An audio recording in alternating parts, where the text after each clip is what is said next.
노아는 잘했죠. 노아는 하나님 앞에 완전한 무능력함으로 그냥 주님이 요구하시는 대로, 원하시는 대로 그냥 만들어라 하면 만들고, 들어가라 하면 들어가고, 나가라 하면 나가는 그냥 무조건적인 순종의 모습이 굉장히 예수님이 십자가 지신 모습과 닮았었습니다. 그러니까 세상이 뒤바뀔 때 하나님께서 함께 하셨던 은혜 받은 자였죠. 하지만 에스겔서 14장, 15장, 16장, 17장에서 말하듯이 노아, 다니엘, 욥은 하나님이 인정한 의인입니다. 그 정도가 되려면 얼마나 어렵겠습니까?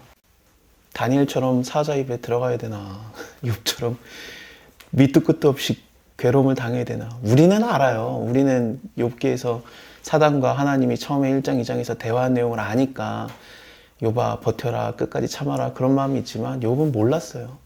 그리고 끝나고 나서 38장에서 하나님께서 폭풍 가운데 나타난 다음에 욥에게 1장, 2장에서 사단과 그런 대화가 있었다라고 설명을 안 해줬어요. 욥은 죽을 때까지 몰랐어요. 내가 왜 힘들었지? 라고 몰랐습니다. 나중에 하나님께서 2배의 복을 주시지 않았느냐? 그게 괜찮습니까? 하나님께서 아무리 우리에게 2배의 복을 줘도 예전에 잃어버린 게 더 생각이 나요. 아니, 그 딸이, 그 2명의 딸이 나오는데 굉장히 예뻤더라라는 얘기가 나오지만 그게 무슨 상관이 있습니까? 전에 있는 자식들 죽은 게 더 마음이 아프지, 부모가. 그래서 그게 채워지지 않아요. 욥은 그냥 그렇게 살았습니다. 노아도 만만찮게 살았어요. 저희는 노아가 아닙니다. 오늘은 그 말을 하고 싶습니다. 내가 노아가 아닌 거를 어떻게 합니까? 내가 노아면은 하나님이 뭐라고 말하든 토달지 않고 순종할 마음이 있는데 노아가 아닙니다. 에녹도 아닙니다. 하나님과 300년간 동행하다가 하늘에 올라갈 만한 자격이 없습니다. 저희 어머니가 집회를 다니실 때마다 맨 처음에 인사처럼 얘기하는 얘기가 있습니다. 제가 맨날 놀리는데 할렐루야, 소중한 사람들 19년 동안 하루 쉬지 않고 일했습니다. 19년 동안 하루도 쉬지 않고 일했다는 거 참 귀하지만 에녹이 들으면 19년? 300년 정도 해야 하나님 인정하시더라. 우리가 뭘 할 수 있는 겁니까 도대체? 저는 하나님의 그냥 받아주심을 얘기하고 싶습니다. 그리고 우리는 노아급이 아닌, 에녹급이 아닌 굉장히 하나님 말씀에 토를 달고 벗어나려고 하고 죄를 짓고 싶어서 안달이 난 존재라는 것을 얘기하고 싶습니다. 그런 자를 하나님이 부르셨습니다. 노아 홍수가 끝나고 하나님이 아브라함이라고 하는 자를 부르셨습니다. 아브라함, 아이고 야 대단한 사람인데 라고 생각하십니까? 그렇습니다. 하지만 하나님께서 아브라함에게 너가 나를 믿으니 내가 그 믿음을 의로 여겨주겠다라고 말한 거는 15장입니다. 근데 하나님께서 아브라함을 부른 거는 11장입니다. 그러면 아직 의인으로 인정하기 전에, 의인이라고 여겨주기 전에 그냥 죄인일 때 하나님이 아브라함을 부른 겁니다. 그래서 우리가 아브라함의 자손인 겁니다. 우리도 잘하고 있지 않고 여전히 죄인이었을 때 하나님께서 우리를 부르셨고 우리에게 의롭다 하셨고 우리를 그의 자녀 삼으셨기 때문에 너희도 아브라함과 같은 복을 받았느니라 라는 갈라디아서의 말씀이 이루어지는 겁니다. 삭개오를 생각하면 됩니다. 가장 저주받은 장소인 여리고에 살고 있었던 삭개오를 예수님이 그에게 찾아가서 만나주시고 그의 집에 들어가 주시고 이도 아브라함의 자손인즉 이 집에 구원이 이르렀다. 인자가 온 것은 잃어버린 자를 찾아오려 함이다 라고 예수님께서 말씀하셨습니다. 예수님의 눈에는 삭개오나 아브라함이나 똑같습니다. 저는 아브라함에 대해서 우리가 가졌던 모든 환상을 집어던지고 성경이 말하는 아브라함에 대해서 얘기를 하려고 합니다. 특히나 15장 초반까지 하나님이 아브라함을 의인이라고 여겨주기 전까지 15장 6절 전까지의 모습을 보면서 죄인 아브라함을 하나님이 어떻게 대하셨는지를 그거를 좀 고민하려고 합니다. 왜냐하면 그 모습이 우리를 대하시는 하나님의 모습이니까요. 11장에서 바벨 성을 만듭니다. 바벨 탑이 아닙니다. 성입니다. 11장 8절을 보면 여호와께서 거기서 그들을 온 지면에 흩으신 고로 그들이 성 쌓기를 그쳤다라고 나오니까 바벨 탑이 아니라 성을 쌓았던 겁니다.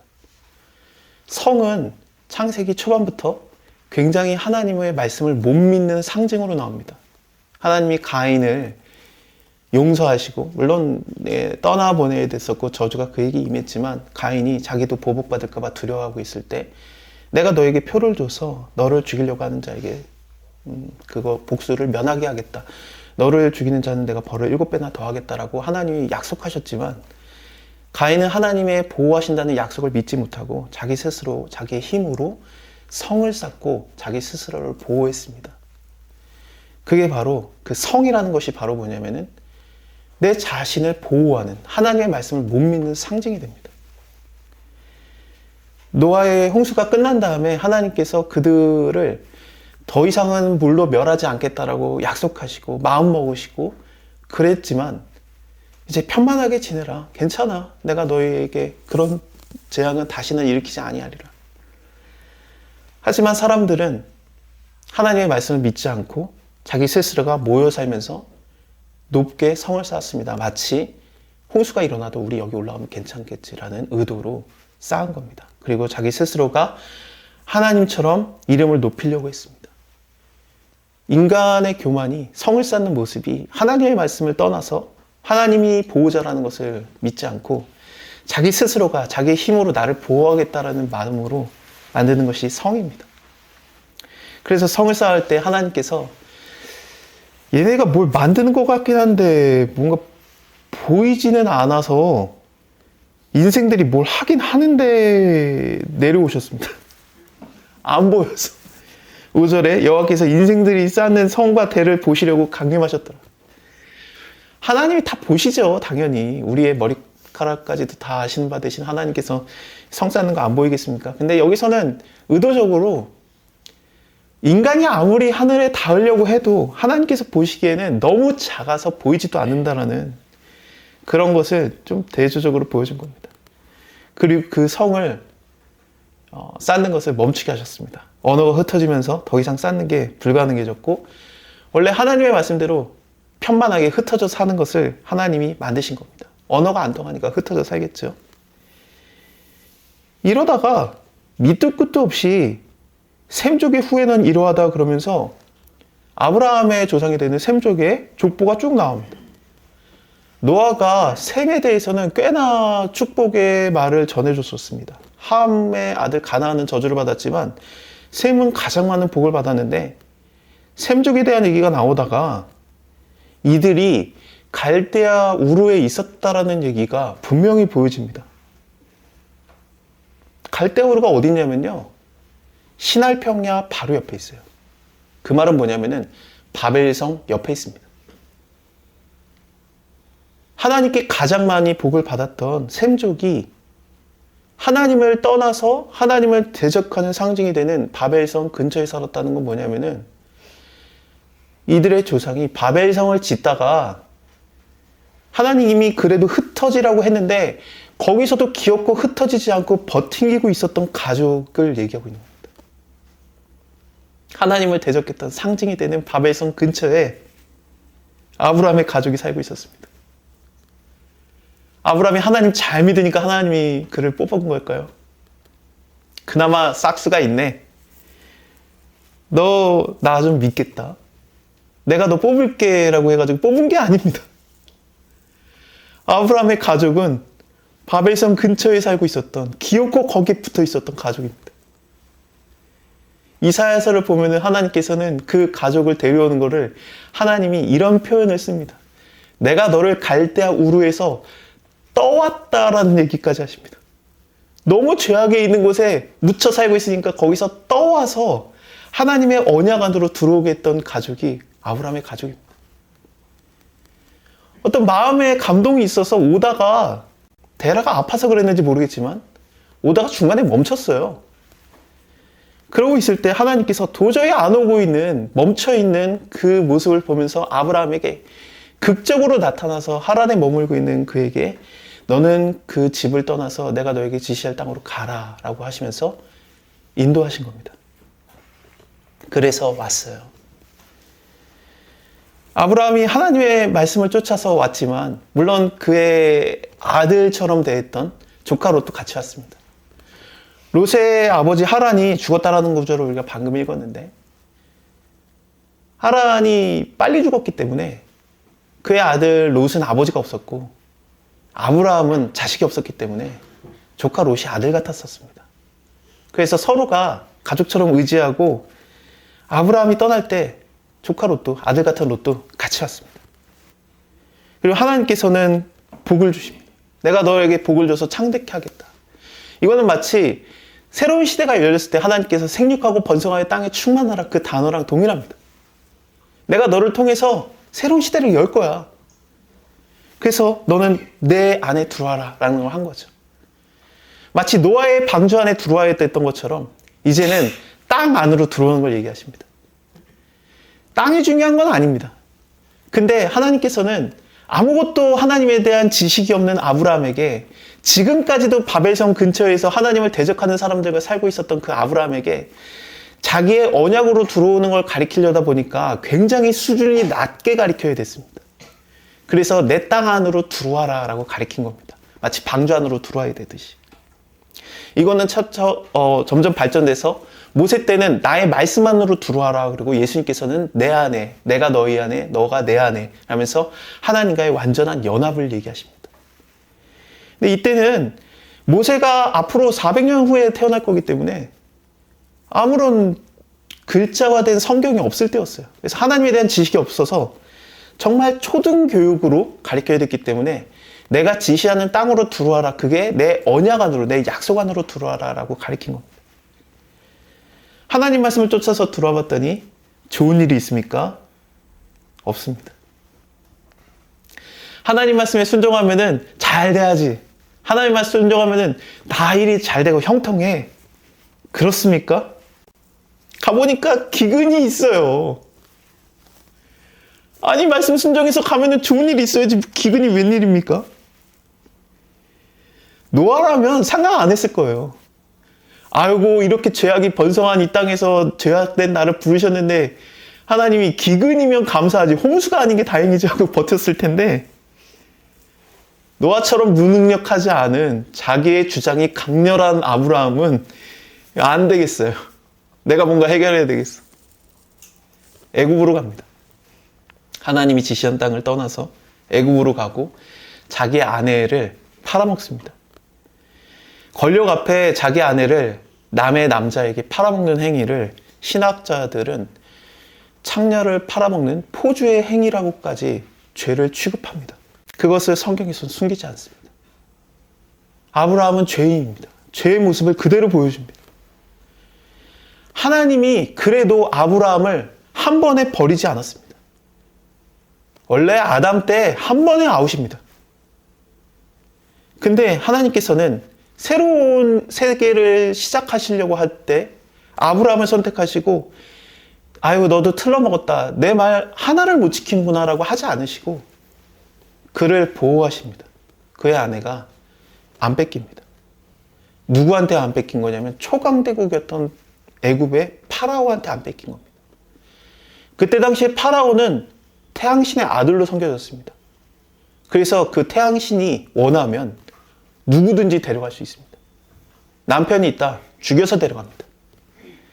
이것을 두려워해서 자기의 아내를 누이라고 속이고 그 땅에 갔었습니다.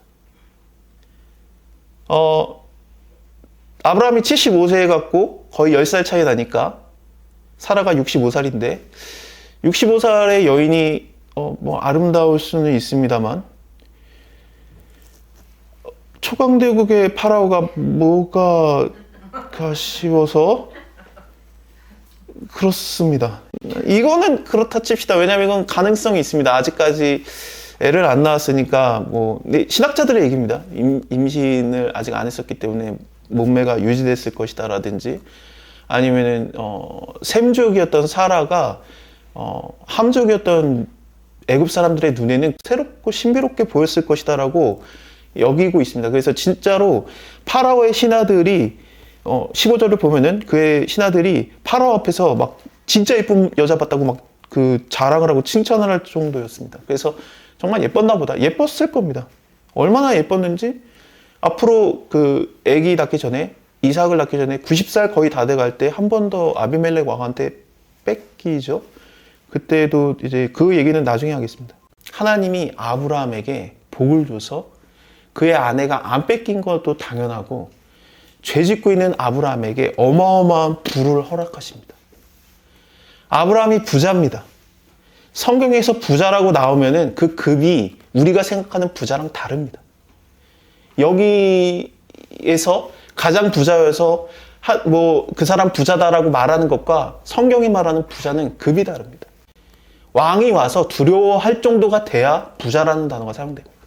재벌급입니다. 그래서 이삭 때도 너무 부자가 돼서 그 블레셋의 왕이 자기가 죽을까봐 군대 장관 비고를 데려와서 동맹을 맺을 정도가 돼야 부자라는 단어가 사용이 됩니다.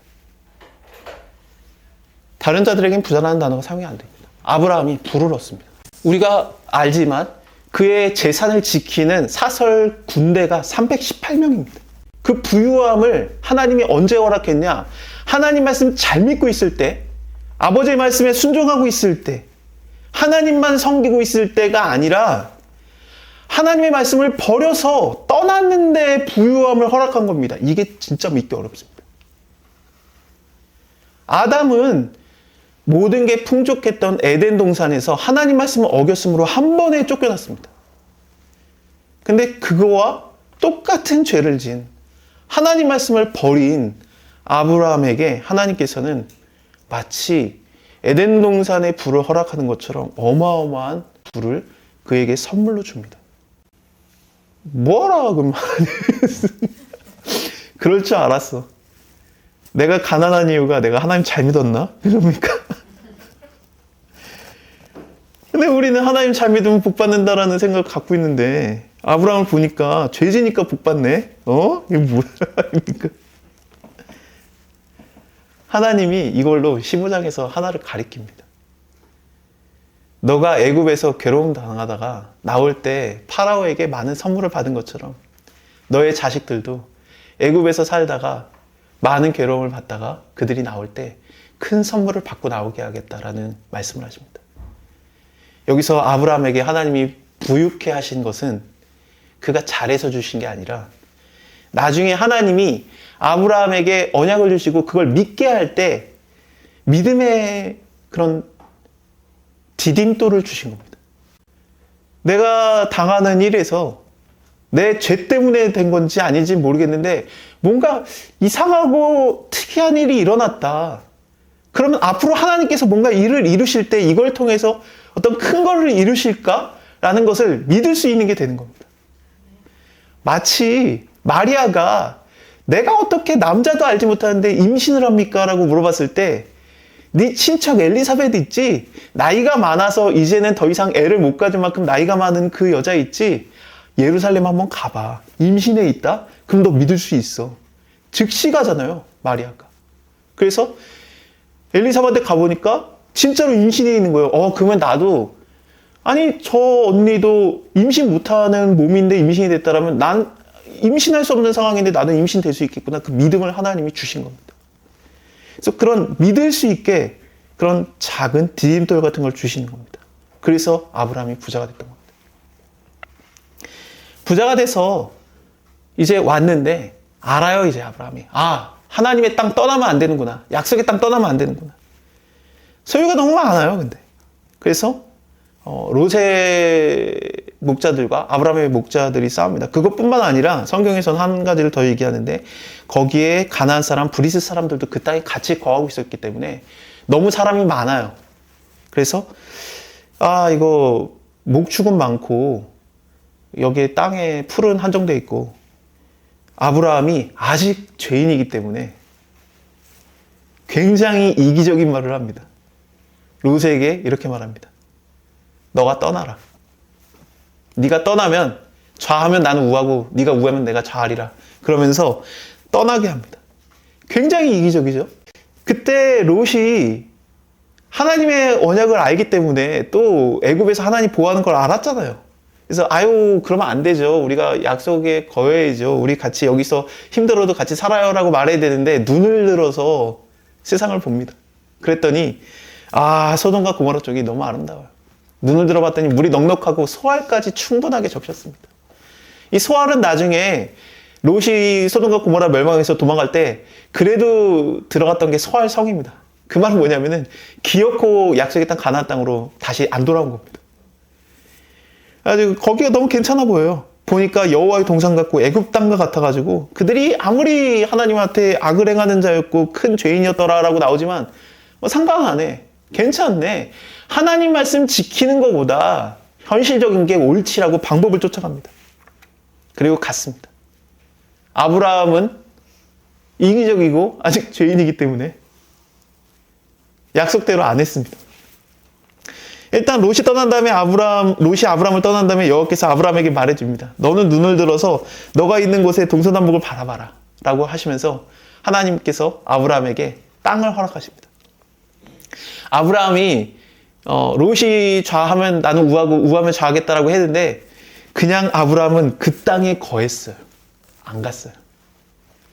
어쨌든 하나님 말씀을 순종했더니 이기적인 마음으로 하나님 말씀을 순종했더니 하나님의 말씀에 순종했기 때문에 하나님께서 나타나 주십니다.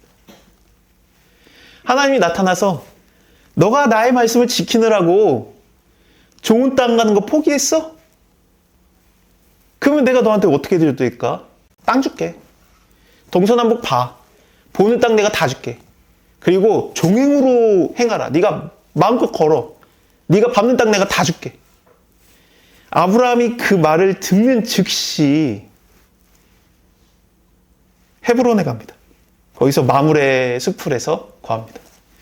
여러분들에게 하나님이 이렇게 말하면 어떻게 하겠습니까? 저희도 아브라함처럼 똑같이 행동할 거예요. 하나님이 나타나서 너와 너의 자손에게 내가 땅 줄 거야. 눈으로 보이는 땅 다 줄 거야. 종행으로 움직여서 밟는 땅 내가 다 줄 거야. 가라. 그러면은 여러분들 어떻게 하겠습니까? 당장 택시 타고 대치동으로 갑시다. 가야지. 아브라함이 그렇게 한 거예요. 그래서 그 지역에서 가장 좋았던 노른자 땅 헤브론의 마므레로 가서 거기에서 여호와께 번제를 드리고 여호와께 단을 쌓고 예배를 드리고 하나님 여기입니다 하고 침 발라놓은 겁니다. 좋은데 하나님 보시기에 얘가 너무 믿음이 작아요. 아니 너는 거기에서 살면 되겠지만 그게 대치동이 됐든 뭐 평창동이 됐든 성북동이 됐든 네가 마음에 드는 땅 알겠는데 거기 좋은 땅이에요. 헤브론 당연히 좋죠. 마므레 그 숲을 근처 좋습니다. 나중에 이산지를 내게 주소서가 거기에요. 그 포도송이 메고 왔던 데가 에스골 골짜기 그게 여기입니다. 그래서 좋은 땅이에요. 좋은 땅인 건 알겠는데 하나님이 말씀한 게 뭐냐면 너의 자손에게도 주겠다 그랬거든요. 자손들도 거기에 옹기종기 살 수 없잖아요. 한 산에. 근데 아브라함이 하나님의 말씀을 못 깨달았어요. 하나님 입장에서 야 진짜 얘가 이해도가 떨어지는구나. 저라면 어떻게 했냐면 하나님이 네 눈으로 보는 거 네가 밟는 거 내가 다 주겠다 그러면 저는 대치동으로 안 갑니다. 김포공항으로 가죠. 비행기 타고 하나님 제가 지금 보고 있습니다. 이거 다 제 겁니다. 그래야지. 하나님이 원한 게 그거였어요. 너만 살 게 아니라 너의 자손에게도 준다니까. 안 가요. 아브라함이. 하나님께서는 이 아브라함을 챙겨줘야 됐습니다. 그래서 전쟁이 일어납니다. 롯은 하나님 말씀을 떠났죠. 그래서 하나님의 말씀을 떠난 롯에게는 재앙이 일어납니다. 그 땅에 전쟁이 일어납니다. 소돔과 고모라 땅에 전쟁이 일어납니다. 5나라 대 4나라의 연합국 대 연합국에 9나라, 총 9나라가 전쟁이 붙습니다. 그리고 소돔과 고모라가 소속된 연합국이 집니다. 그리고 끌려갑니다. 그때 318명의 군대를 갖고 있던 아브라함이 자기랑 동맹을 맺었던 친구들 마므레랑 에스골과 아넬이라는 자와 이 3명과 동맹을 맺었는데 그들과 함께 318명을 또 데리고 추격을 합니다. 근데 쫓아가도 도대체가 만나지지가 않는 거예요.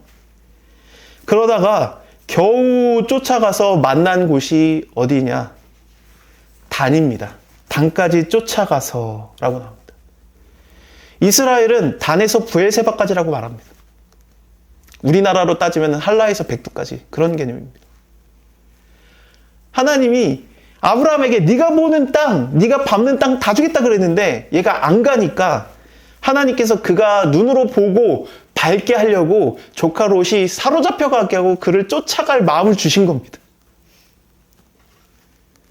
우리가 장소가 옮겨지거나 상황이 이상하게 급박하게 돌아가거나 그러면은 하나님이 일하는 건 줄 우리가 알아야 됩니다. 아니, 내 조카가 잡혀갔다고? 하나님이 살아계신다면 그런 일이 왜 일어납니까? 내 아들 같은 존재인데 라고 생각을 하십니까? 아, 하나님이 일하나 보다. 그렇게 여겨야 됩니다. 하나님은 선하시고 우리가 괴롭고 손해나가는 것을 원하는 아버지가 아닙니다. 아, 뭔가 하나님의 뜻이 있구나. 당연히 그렇습니다.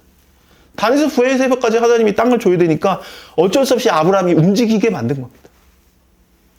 그리고 그 네 나라 대 다섯 나라의 싸움에서 이겼으니까 이제 9나라가 연합된 그 큰 나라를 318명이 가가지고 이기고 옵니다. 너무 큰 승리였습니다. 그래서 모든 전리품까지 다 갖고 오는데 오는 길에 이게 진짜 큰 승리였기 때문에 말도 안 되는 승리였어요. 어떻게 318명 갔다가 9나라를 이기고 옵니까? 그래서 왕들이 도열을 해요. 예루살렘의 왕, 살렘 왕, 멜기세덱이 도열을 해 있고 소돔 왕도 와 있고 막 그랬었습니다. 환영합니다. 아브라함. 그 정도였어요. 그때 살렘 왕 멜기세덱이 아브라함이 이긴 이유를 정확하게 설명을 해줍니다. 네가 하나님께 찬양해야 된다. 왜냐하면 하나님께 너의 대적을 너의 손에 붙이셨기 때문이다. 하나님이 이기게 했으니까 아브라함이 318명 갔다가 9나라를 이기고 온 겁니다. 그리고 왔는데 소돔 왕이 하는 얘기를 뭔가 그 내용을 정확하게 이해를 한 다음에 아브라함이 화를 내면서 내가 여호와의 사심으로 맹세하는데 내가 이 돈 하나도 전리품 하나도 안 취하겠다. 이거 너 나한테 다 주겠다. 왜냐하면 네의 말이 무엇이냐? 아브라함 부자지. 걔가 치부되었다. 아브라함이 부자인 이유 내가 걔를 부자로 만들어서 그래. 그런 말 할 것이다. 네가 뭘 다 부자로 만들어. 하나님이 날 부자로 만든 것이. 내가 너한테 다 돌려줄게. 하지만 나랑 동맹을 맺었던 아넬과 에스골과 마므레의 분깃은 그들은 줘야지 하면서 그들 거는 챙겨줍니다. 그리고 두려움에 빠집니다. 아, 보복당하면 어떻게 하지? 그때 하나님께서는 아브라함에게 나타나서 두려워 말라. 너 보복당할까 봐 두려워해? 나를 믿기 때문에 손해당하는 거 나가 원하지 않아. 네가 땅 포기했을 때 내가 너한테 밟는 땅 다 주겠다 그랬는데 네가 못 알아들어가지고 내가 지금 움직이게 해서 네가 갔다 온 거지. 물론 네가 당연히 전쟁에서 이겨야지. 전쟁에서 이기라고 보낸 게 아니라 땅 밟으라고 나는 너를 보냈던 건데 네는 못 알아들으니까 일단 갔다 온 건데. 근데 거기 갔다 오는 것 때문에 네가 두려움에 빠졌어? 보복당할까 봐? 내가 너의 방편이라. 아멘. 내가 널 보호할게. 성싸할 거 없어. 내가 널 보호할 거니까. 가인도 보호했었는데 걔가 못 믿었지만 넌 나 말 믿겠냐라는 거죠. 아, 너 돈도 포기했잖아. 전리품 다 줬잖아. 네 친구 마므레, 에스골, 아넬은 받았는데 너도 당연히 받아야 되는데 넌 그거 다 포기했잖아. 그리고 또 11조까지 냈다며? 나 때문에 돈 포기했어? 그럼 내가 너한테 재물을 줘야 되겠네. 나는 너의 지극히 큰 상급이라. 하나님은 우리가 손해나는 거를 보고 싶어 하지 않습니다. 저는 이거를 깨닫는데 얼마나 오래 걸렸는지 모릅니다. 나는 굶어가면서 남들을 부유케 하는 것이 과연 아버지가 원하는 것인가? 제 딸이 학교에 가서 다 죽으면 저는 그렇게 속상해요. 제 딸에게 맛있는 거를 사줬어요. 그래서 그게 되게 좋은 쿠키인데 사줬더니 얘가 하나 먹어보더니 너무 맛있다고 학교 가서 친구들하고 같이 먹겠다고 가져간 거예요. 가라. 그래서 2개 사줬어요. 네 하나 먹고 친구 줘. 그랬더니 가서 너무 맛있어서 자기는 하나도 안 먹고 남들한테 다 줬대요. 아, 그때 저의 그 스트레스가. 아, 너 먹으라고. 아버지는 내 자식이 먼저예요. 내가 아버지의 은혜를 쫓아 내가 안 먹고 내가 남들에게 베풀었나이다. 그러면 그게 기쁨이 아닙니다. 하나님께서는 언제나 내가 먼저라고 말씀하셨어요. 네 몸을 사랑하는 것처럼 남을 사랑해라. 내 몸을 사랑하는 게 먼저고 내 가족이 먼저고 내가 먼저고. 에녹은 남들 신경 안 썼어요. 자기만 그냥 하나님과 동행했어요. 그걸 하나님께서 기쁘게 받아주시고 하늘로 인도하신 겁니다. 노아는 남을 신경 썼습니까? 내 가족만 지켰지. 여러분들에게 노아의 방주 만들려고 하면 여러분들 안 만들 겁니까? 하나님께서 나타나서 네가 벙커 하나 만들어라. 이제 전쟁이 있을 건데 거기 벙커 만들어가지고 들어가고 음식도 넣어놓고 네가 버텨라. 네 가족이 버텨라. 저는 진짜 물 하나 안 셀 만큼 정말 정교한 벙커를 만들 자신이 있습니다. 내 가족을 위해서 만드는 게 뭐가 대단한 의미입니까?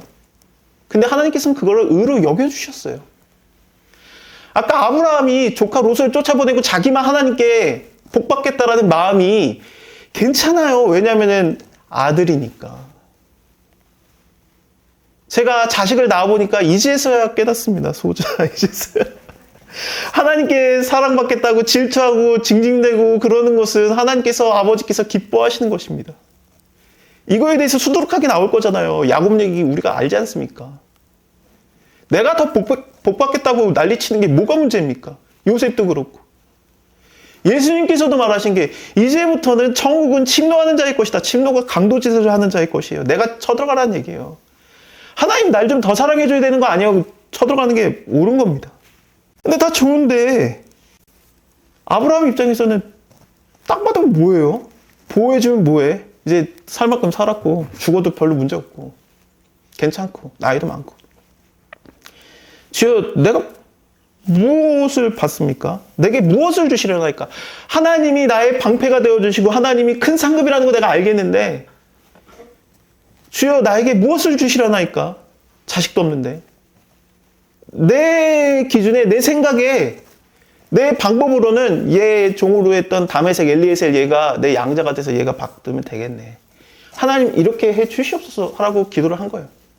하나님께서 아 그래 네가 결핍이 하나 더 있구나. 자식이 없구나. 내가 너한테 자식을 줄게. 네 몸에서 나야 네 자식이지. 하늘의 별을 봐라. 뭇 별을 봐라. 내가 너에게 그런 자식을 주겠다라고 약속을 하십니다. 뭇 별이라는 게 물론 우리가 아브라함의 자손이 돼서 믿는 자들이 다 하나님의 자손이 되는 게 그래서 아브라함의 자식이 되는 거 그걸 얘기하는 게 맞아요. 하지만 바울은 이거에 대해서 큰 깨달음을 얻었습니다. 하나님이 뭇 별과 같이 하리라라는 게 별과 같이 하리라라는 게 복수형이 아닌 단수형을 쓴 거 아니겠느냐. 자손이 한 명 아니냐. 한 씨를 말하는 게 아니냐.